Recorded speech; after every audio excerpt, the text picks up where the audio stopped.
Alex is CEO of the web hosting company T35 Hosting, which he founded in 1999 and grew to over 600,000 clients by 2009.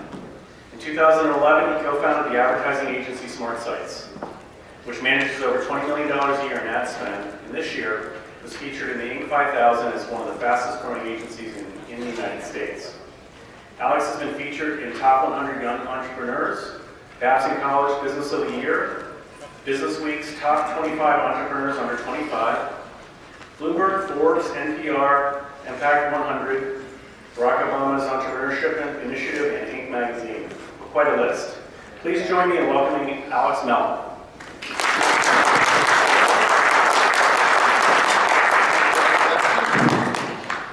How are you guys doing today?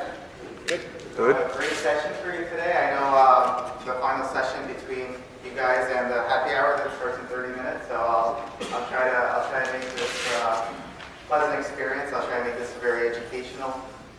Earlier today, for those of you who were at the morning keynote, Mark Stewart actually talked about the distinction between education and training.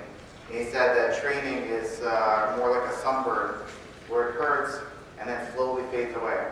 So I'll try to make it more educational than training, so hopefully you guys don't have a painful sunburn for this.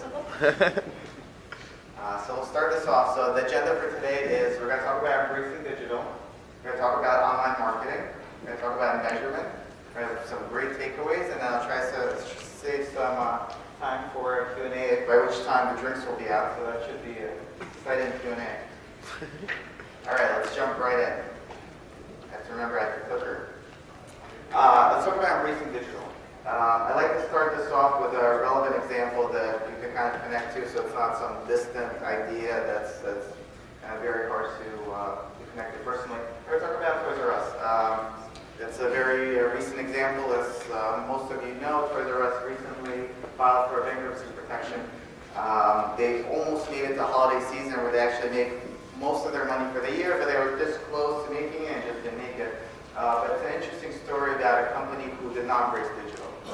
So if we go all the way back, hard for me to see the screen from here, but I also need one here closer. But I believe that headline is from 2002. So Toys R Us was actually one of the first companies who had an online presence. They actually had a website, they had a domain. They were very on top of that stuff. They had it back in the late 90s when there were maybe 50, 100 websites out there. But in 2002, in 2002, they decided that digital wasn't something they wanted to focus on. They decided that the brick and mortar business was much more important to them. The digital was going to be more of a fad and not something they really wanted to dedicate their resources to. So they sold off their entire online operation pretty much to Amazon. So if you wanted to buy a toy that Toys R Us sold, it would actually be forwarded to Amazon, and it helped grow the entire Amazon business and was part of the Amazon success story. For Toys R Us, obviously, it didn't work out as well. That should be, I think, about 2009. 2009, they realized that this was a terrible idea. They literally sent all their customers to Amazon. If you were a parent and wanted to buy a toy for your child, literally Toys R Us said that don't buy from us online. If you want to buy online, just buy through Amazon.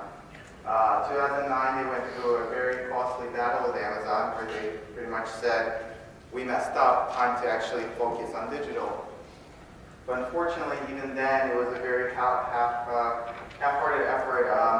At that time, they decided to make digital kind of a standalone store. So what that means is that if you wanted to buy from their website, it was literally the inventory of one store. If what you wanted to buy wasn't in that physical store at the time, you couldn't buy it. If you wanted to buy and have it shipped to your local store to pick up, you couldn't do that either. So they kind of tried to change their ways, but by 2009 it was probably a little bit late and the effort was just not enough. And as you guys know from the recent headlines, that didn't work out as well. So before we jump in, I just wanted to kind of set the recent example of companies that don't embrace digital. Obviously, everyone here is at the Digital Dealer Conference, so you guys are the ones embracing digital. But just to remember that even bigger companies who are really at the forefront of digital could really lose their way a little bit and really didn't see it as a big avenue for sales. 2017, obviously, it's a little bit different now. Everyone kind of realizes that digital is a big deal. We should be doing digital. But at the same time, there's still a lot of companies that don't do digital, still don't invest a lot in digital, and still don't see it as a kind of the growing market for generating sales or generating revenue. And I'm a numbers guy, so a lot of this, unfortunately, for some people, a lot of this presentation will be numbers focused and very formula focused. So the quants in the room will appreciate it. For others, I apologize in advance. But we're going to go through a lot of numbers, and at the end, we're going to do some takeaways. So it won't be just numbers. But and I'm sorry this doesn't have a heading. What we're looking at is the amount of media people consume. So if we talk about marketing, advertising, you really want to be where your customers are. You really want to spend your money advertising on the platforms where your customers are spending their time, which makes sense. What we're looking at is the amount of hours an average person in the U.S. spends in different mediums. 2018 is forecasted on the left side in 2012, middle 2016, and again 2018 is a forecasted number.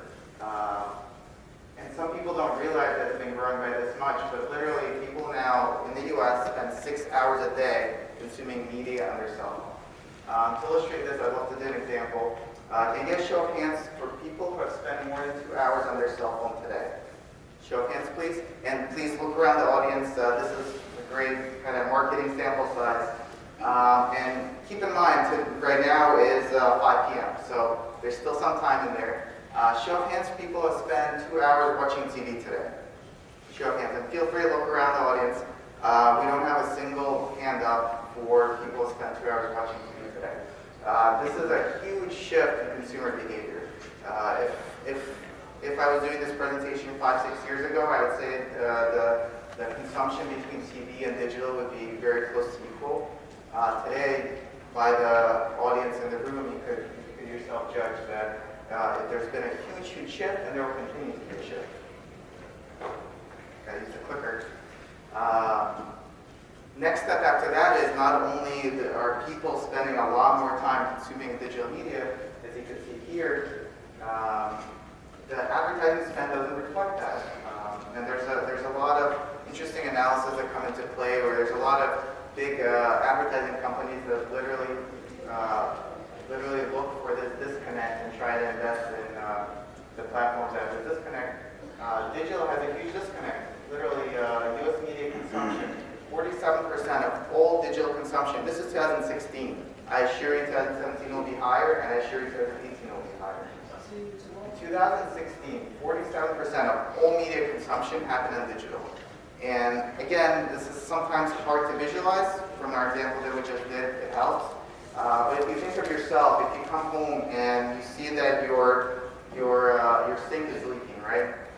Very few people these days wait for the TV ad to run about plumbing, or the radio ad, or the print ad. Even when we start talking about segmenting digital to desktop and mobile, very few people go on their computer and look up I need a plumber, right? A lot of people just take out their cell phone and just search it, and that's where the media consumption happens. At the same time, the ad spend hasn't caught up. Majority of ad spend is still done on TV. So it's been a very interesting phenomenon where people are paying attention to TV less and less. When they're paying attention to TV, they're also on their cell phones. A lot of these metrics where it says people still watch TV, you think about when you watch TV, you're still looking at your cell phone, you're still consuming cell phone media. At the same time, the dollars are still in TV. There's a lot of very big companies that continue to invest a lot in TV ads, and unfortunately, they're spending money in a shrinking market, and they're spending more and more to try to get a bigger pie of the shrinking market. So before we jump into anything, I just wanted to kind of preface our discussion with all these numbers so we know where we're coming from when we talk about digital. So today we're going to talk about online marketing, as some of you guys might know from the agenda slide. We're going to talk about pay-per-click, we're going to talk about SEO, and we're going to talk about social. And of course, we're going to talk about measurement of all these platforms. Jump right in. So I warned you guys before, I'm a numbers quant guy, so everything's going to be formulas. So again, I apologize, but we'll break it down a little further after that. The formula for pay-per-click is very interesting. you want your customer value to be higher than your cost per click multiplied by the conversion rate. So what does that mean? It means you want your cost to acquire that customer to be less than the lifetime value of that customer. Seems pretty simple, but it's a very powerful formula. And the benefit with pay-per-click is it's very scalable. So when you actually nail it down, when you say I'm going to spend $1 and I'm going to get $5 in lifetime value, it's very easy to scale and expand that and just get more sales, more traffic. We're going to do another exercise to make sure everyone's still awake and alive in the room. For this one, we're going to do it a little differently. I want you to raise your hand. We're going to start off with different platforms. We're going to start off with Google AdWords. So please raise your hand if you're familiar with Google AdWords or you've run advertising campaigns on Google AdWords. And for this exercise, please keep your hands raised as we go through a couple more. So keep your hands raised if you've done AdWords and Facebook. Still a lot of hands raised, almost the same hands. And we'll go in Bing. Keep your hands raised if you've done all three. So a couple of hands went down. We still have a lot of hands that have done these three platforms. The takeaway I want to give you guys here today is that along with these three platforms, there's actually a lot of other platforms. And a lot of it is really incremental reach. So I'm going to go off the other big ones on here. You have Twitter, you have LinkedIn Ads, you have AdRoll, you have AOLA advertising that's still around even though they discontinued Instant Messenger this week, or they announced this week they're discontinuing it. And you have Yahoo Gemini. Can get someone to raise their hands if they have done all these platforms or are familiar with these platforms. Raise your hands. Nobody. So the takeaway, and this session is all about takeaways. I want you guys to kind of go home with some extra knowledge. Again, don't want anyone with sunburns or painful training sessions. I really want you to take away some knowledge from this. The takeaway here is there are a lot of platforms, and a lot of it is really incremental. For example, Yahoo Gemini is a very interesting platform. When Yahoo made their deal with Bing, they decided that they're going to keep their mobile properties on its own platform. So if you're advertising on Bing, your ads actually won't show up on Yahoo's mobile properties, whether it's Yahoo Finance or any of their apps. The big takeaway here is that they might not have huge market share, right? They might not have a lot of searches, but a lot of it's incremental that you wouldn't get otherwise. Someone using Yahoo Finance and sees your ad, they wouldn't have seen it otherwise because you wouldn't be advertising there. A lot of your competitors are probably not on these platforms, but that's a good thing. You could really capture market share. So takeaway from the pay-per-click slide is it's very easy to, once you have the formula down and you know what your cost is, and everything is, you can measure everything, you'll know all the metrics. Once you know your cost is this, and your lifetime value is this, it's very easy to scale, and then you want to be on all the platforms so you're getting a lot of reach. Next one up is search engine optimization. Again, we're going to do this with formulas. Search engine optimization is actually an interesting one because I've presented this formula a couple of times, and people come up to me after and say, I thought it was a lot more complicated than this, and there are some more complicated components, but in general, this is literally the formula for SEO.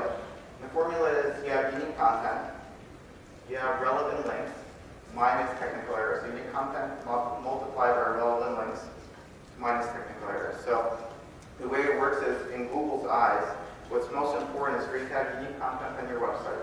The more content, the better. Think of it this way. Every piece of content is another opportunity for ranking on Google for something. So if you write up an article about a new car model that's about to come out for your dealership, that's another opportunity for you to come up on Google when someone searches for that specific car model or even specific trim. The other big piece is relevant links. So how does Google determine whether your site is important or not? You could have just started your website yesterday and Google wouldn't otherwise know whether it's an important site. So they determine it by other important sites linking to you. So if you have CNN, for example, linking to your site or another authoritative website, Google sees that as a very positive thing and they rank you higher. And the third piece is, of course, technical errors. Google always puts out a lot of information on how your website should be structured, how they see best practices being used and how you should be applying them. That's also a big thing. You could have tons of content, have everyone link to you, and if for some reason you have what's called a robot.txt file blocking Google, you won't show up in Google at all. So all three components are very important. Of course, my example up there might be a little bit blurry.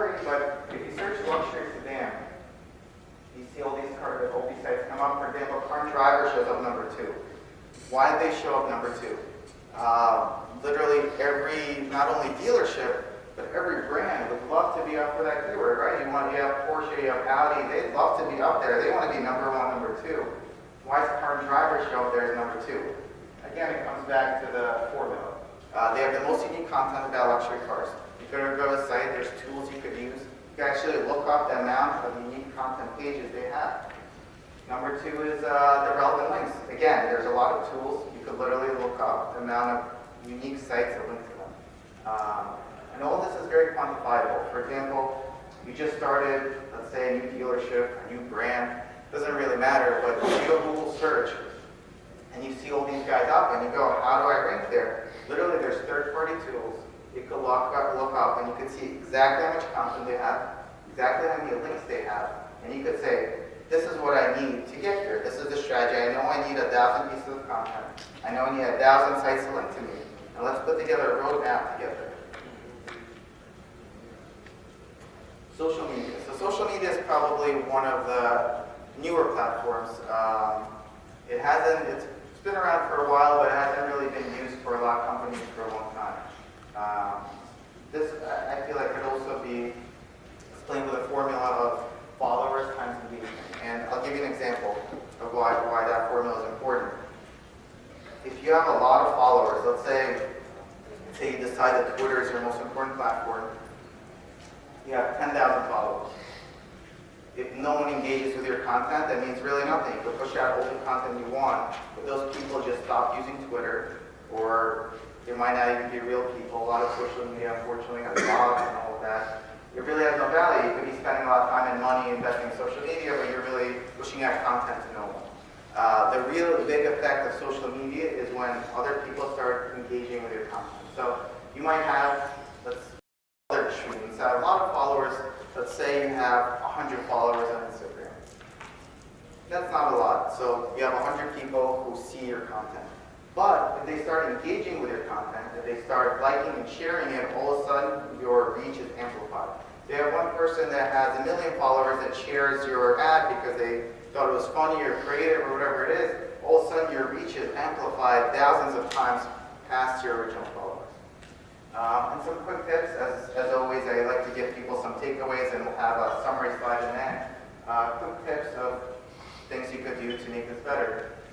You want to optimize your profiles. Every social media page is different. You should be using different header pictures, they're all different dimensions. You really optimize. You want to pick the ones you're going to focus on and then optimize those. You really shouldn't be using the same content, same headers, same pictures on all of them. You want to integrate with your website. I've run into a lot of people that have great social media presence, but it's just not integrated to their website. People show up on their website, they have no idea. They have these great assets that could build the value of their site, but nobody knows. And then number 2, number 3 points up there is kind of good points of how to grow it. Usually it's very, lost its mind. Take notes almost the end of the day. Almost time for the happy hour over there. How do you grow your social media? That's another one I get asked pretty often. People say, I made my social media site, I made Instagram, I made Twitter. Now what? No one's following me on there. Quick tips. And again, both of these points, there's tools you can use for it. Number 2 is follow users who are your competitors. So there are tools where you put in your competitors' Instagram, Twitter, and shows everyone who follows them. The idea is that these people are interested in your competitor's brand, probably be interested in you. Number 2 is you can follow hashtags. And what's great about social media is what's called discoverability. So people could discover content without specifically looking for you. Someone just wants to read what people are posting about cars, or Audi, or Porsche, or Infiniti. And they literally, with those hashtags, you could see who those people are and then follow them. When you follow them, they get a notification that you're following them, and they're incentivized to follow you back. So we're going to try to bring this all together and talk about measurements. So all these pieces are great, and a lot of people do it here and there, but a lot of people do it without measurements. So we're going to do our last exercise for the night. Make sure that everyone's still here with me. We're going to talk about measurement and different types of measurements. So raise your hand if you're doing right now website measurement. So this is Google Analytics. There's a couple other analytics platforms. Inspect with X, you see what your actual visitor is doing. So you have a good amount of people, and that's usually the most common way to be doing analytics of any kind, is literally measuring the website traffic. I'll give you actually an interesting story. Google Analytics, a lot of people take for granted. Google Analytics used to be a company called Urchin. They used to charge a lot of money, a lot of money. Talking about tens of thousands of dollars per year. Google came along, they bought them, relabeled as Google Analytics, and made it free. So I definitely, the few people that did not raise their hands, I encourage you to really use the platform because it's something very valuable and very powerful that you're getting for free. We're going to do a second column up. Raise your hands if you're doing call tracking. Also a very important way to be measuring success. Very few people seem to be doing it. So their company is CallRail, Dialog-Tech, Mongoose Metrics, that Dialog-Tech bought now. This allows you to measure not only your call volume and record phone calls, but lets you measure your initiatives. The call tracking we do traces back all the way to the keyword, to the ad copy. I know if a certain ad copy is more likely to get me calls. Not only that, with this, you could measure what kind of calls. You could say that this ad copy drove me more sales calls. That ad copy drove me more service calls, which I'm not interested in right now. I'm trying to get sales. And you can optimize based on that data. If you're not measuring it, you really lose any visibility after someone gets to your website. And we're going to go into the third one. Raise your hands if you do audience tracking, audience measurement. AdWords Marketing does it, AdRoll. A couple of people, same as phone tracking, which wasn't a lot. With this, you could actually measure your audience. Not only measure out your audience, you capture your audience. So for a car dealership, you could actually segment people based on where on your website they went. You could track people who went to a specific car and then show them ads for that car. Very powerful for new cars. You know they're interested in a specific model. You show them a special deal you have for that model. You have a Columbus Day sale on a lot of models, but you know they're interested in that specific model. You show them that for that specific model. Similarly, even for used cars. If they were on your used car page, and you could segment this and chop it so many ways, you could do it based on how long they spend on that page. If someone spent 5 minutes looking at specific models on your page, you know they're really interested in it, you start serving them ads for that. Not only that, those ads are usually cheaper because you're not bidding on a click, you're not bidding on a search, you're bidding on that specific person. And it doesn't matter to you where that person is. You don't have to be bidding for them on Google where it's expensive or Facebook where it's expensive. You're bidding on them across the entire internet. So someone wakes up in the morning, they go to their favorite sports blog, they want to see how their team performed the night before. That's where you show them the ad. And that impression is really, really cheap because it's just a small blog website and not a big property which costs a lot of money to advertise on. So before we move on from this, I'll say that in 2017, we really should be doing all of these. In 2010, 2011, I remember some people weren't even measuring website traffic, let alone phone calls or anything else. But in 2017, to be competitive, to actually have a really good digital strategy, you really need to be measuring all of this because otherwise you're really running in the dark. Great, we're going to move on to the takeaways. How are we doing on time? Doing great. Drinks are 5 minutes away. Almost there. We'll do some great takeaways for you guys. So let's talk about everything we discussed today. I talk very quick, so we'll have a Q&A after, and you can ask me some more questions, and the bar will open. Let's go over the kind of the big pillars we talked about today. The first one up was pay-per-click. So pay-per-click is your immediate results. Literally, you come to me and you say, I just opened a new dealership, just opened a new store. No one knows about me. I have no one coming to me. What can I do? Pay-per-click is literally instant results. You set it up, you press run, right away your ads are there. It used to take an hour to show up. Now it shows up within a minute. You're literally right away getting exposure, getting traffic. Phones should be ringing, right? It depends about your volume, about your targeting, but it's the media exposure. The negative of that is you pay for the exposure. Every click you pay for. Second pillar, you have SEO. So SEO is all about long-term visibility. So you build your content. You try and get authoritative websites to link to you by building really interesting content. And slowly over time, your rankings will go up in Google. I know in my field there's a lot of agencies that promise instant results with SEO. There's also some that are more logical about it and know there are no instant results. If you hear anything about pay me this and tomorrow you'll be on top of organic Google, it just doesn't work that way. I'll tell you that off the bat. I'll save you guys some money. But SEO is about long-term visibility. It's something you should be doing month after month after month, and slowly your results keep going up. Definitely won't get instant results. Definitely won't get results month 2. Month 3, 4 is kind of where it starts building up. The good thing about SEO is that it's ongoing. You stop SEO, you don't lose anything, right? With pay-per-click, you stop pay-per-click, your ad stops showing. With SEO, you're always there. The only caveat is your competitors will probably continue to be doing it, so your ad will slowly go down. But everything being even, if everyone stops doing it, you stay where you are and you get lifetime value. If you did it for 6 months and then you decide to stop doing it and your store stays in business for 30 years, assuming this all transfers over to virtual reality and all the fun new stuff coming up, you'll still continue to rank there and you'll continue to gain value. Think of it almost as free clicks, right? Because you're not paying for those clicks, even though you keep coming up with those search clicks. Social media. So social media is interesting because a big piece of it overlaps with pay-per-click. So if you want to advertise on Facebook, if you want to boost your posts, I would put that into the pay-per-click pillar where you're paying for those clicks. The other piece of social media that's often overlooked and becomes very important for businesses like car dealerships is the ongoing communication. You really want to foster relationships. You want to keep communicating to people. For a lot of people, car buying decisions is really an ongoing process in terms of it takes a long time to make that decision. And then once you made that decision, you're really on your way to your next decision. You're on your way to the next car you're going to get, whether 4, 5, 6 years, right? Or people like me who are really into cars and do that a little bit quicker. Either way, it's really an ongoing relationship. You try to really foster a relationship not only with your sales team, but with the entire dealership. You try to get them into doors to maybe service the car.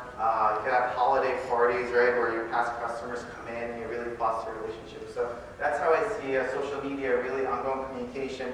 And if you get your current customers to really interact with you there, that's how you build the new customers. Your current customers will advertise for you. You put out really good content that your current customers love. They start loving you for it, and not only that, they're going to share it to all the people who follow them. So think of it as the modern word of mouth. Literally, before, if you made a customer really, really happy, they might tell their friends or family, 4 or 5 people, that these guys are great. Now in social media, if you make a customer happy and they're big on social media, they'll literally advertise your brand to thousands, tens of thousands, hundreds of thousands of friends and family. So it's a very, very powerful tool. We're going to do takeaways. If you guys still have your notepads out, I'll make this optional since it's the end of the day, but I'll do some great takeaways that you can kind of take home with you, take one sheet home with you of, this is going to be my digital strategy. And we're going to go through one by one of the items we covered today. Number 1 is going to be for pay-per-click. So you really should make a decision of how many platforms I want to be on. We covered, I think, the majority of you guys were on the first 2, on AdWords and Facebook. Bing, we lost a big part of you guys. And then the 5 platforms after, I think we lost everyone. But you can't necessarily be everywhere if it doesn't make sense for you. You have limited resources, you have a limited budget. Obviously, it's a business decision, but I want you guys to kind of, you don't even have to fill it in today. You can leave it blank like it is up there and take it back with you and kind of think about it as a business decision. How many platforms does it make sense for me to be on? Right now, it's slow season, I have the resources, let's try to be everywhere, right? Why not? If we have the resources, it's you can even have the same budget that you can split across the platforms. It just literally takes time for someone in your office or someone you're working with to implement all of this. But either way, it should be a business decision of, I want to be on just the top 2 platforms, or I want to be everywhere. This is the SEO piece. So for SEO, content, again, is literally content is king. And again, it becomes a decision. If you really don't write this down and come up with a plan, if you just go back and say, Facebook, maybe they're on LinkedIn. LinkedIn tends to be more, you should focus on those platforms. I really discourage people from kind of trying to just post the same thing everywhere because all the platforms are different. Twitter is all about 140 characters, right? Instagram, similar to Twitter, has huge discoverability. It's all about hashtags, but you're not limited to 140 characters. So you actually have a lot more hashtags. If you just repost your Twitter post to Instagram, you lose a lot of discoverability there. So all the platforms are different, and it takes time to be on all the platforms correctly. And again, I think it should be a business decision of, I think these 3 or these 4 are most important to me, that's where I want to be. This is a good one. I didn't even leave it blank. I've done this slide before, this deck before. Based on the response in the audience, we really need to set up remarketing and audience tracking. Again, that's the technology, and the technology is free. It costs you nothing. AdWords now provides it for free. AdWords really built up this technology a lot over the last 5-6 years after buying DoubleClick. And again, kind of like Google Analytics, Google just buys this up and provides it to you for free. So really, you should be using this. It costs nothing to do other than some time, some resources. And even I would say that even if you go back today and you say, you know what, I really want to think about audience tracking. I'm not really sure who I should track or who I should remarket to. At the very least, you need to get it installed, because let's say you wake up November 1st and you say, all right, I want to get going with this. Let's do audience remarketing. You don't have that audience pool. So you have to set up the tag on your website, just throw the tag up there. You really don't have to do anything else. Throw up the tag up there, and then it starts building the pool that you can remarket to. So it's really a no-brainer. It's free, and even if you're not ready for it, you should start building that pool up for later to start remarketing to them. And I forgot to mention on the past slide, the really big benefit about remarketing is that you could also, along with pages on site, you could do how many days ago they actually went to your site, which is huge for the auto industry, because as opposed to some other industries, you might not be interested in someone who was looking at that used car 60 days ago. Or you want to, let's say, you want to spend more money on the people that looked at it in the last 3 days. So it's really powerful in the exact audience that you can target. And the fifth one I'll put up there, don't be afraid to partner with an agency. I know a lot of companies that do it on their own, and that's fine. It just requires a lot of resources to be an expert in pay-per-click, in social media. And again, it becomes a business decision. Do you have the financial resources to have a guy or a girl for every one of those positions? It's very hard to find one person that's going to be your go-to for design, development, social, pay-per-click, social media, social SEO. So I'd say don't be afraid to partner with an agency. All the agencies obviously have different billing models and everything like that, but a lot of agencies are kind of on the same page as the dealerships, where the goal is for increase your results. So it's I find that I find some companies, especially the ones that have always done it themselves, are reluctant to work with agencies because they feel like it's them against me, and I'm paying them money, and they're going to waste my money. At the end of the day, a good agency will be on the same page with you, and literally their job is to make sure you succeed. That's it for me. I'm going to open it up for Q&A, and I think the drinks will be opening up right after as well. Any questions?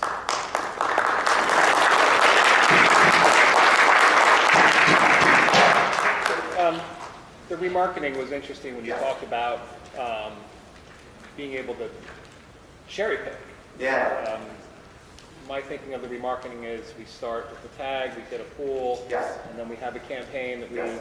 market to with a creative message that would be very much like something they've already seen, Yeah. to be uniform to our campaign. Tell me a little bit more. You said visitors in the last 3 days. Yeah, so once you have that pool, you can really segment them in a couple ways. You could do it the duration, how many times ago they visited. You could literally do the last 3 days. Not only that, you could set up a couple of campaigns. You could set up 3 days, 7 days, 14 days, and bid differently on them based on their span. And show different messaging too. So along the line of the messaging, Yeah. you can put a used car offer to those that are spending time on the used car page versus Exactly. Something It else. becomes, you know what, we worked with a couple of used car dealers that use that extensively. The challenge for them has always been keeping track of their inventory.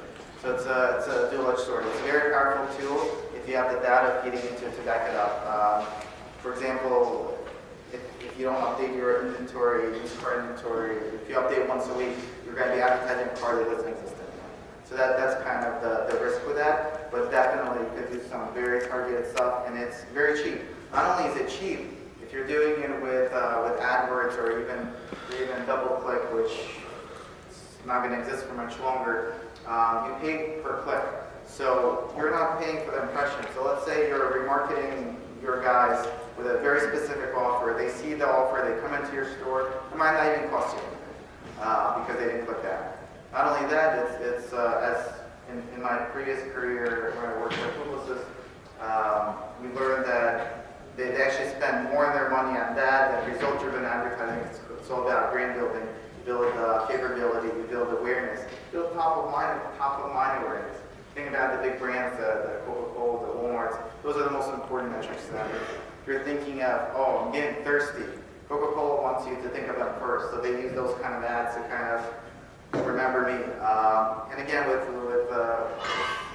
this kind of structure, it's cheap to almost free. If no one clicks on it, you're really building brand awareness and all of those fun metrics without much investment.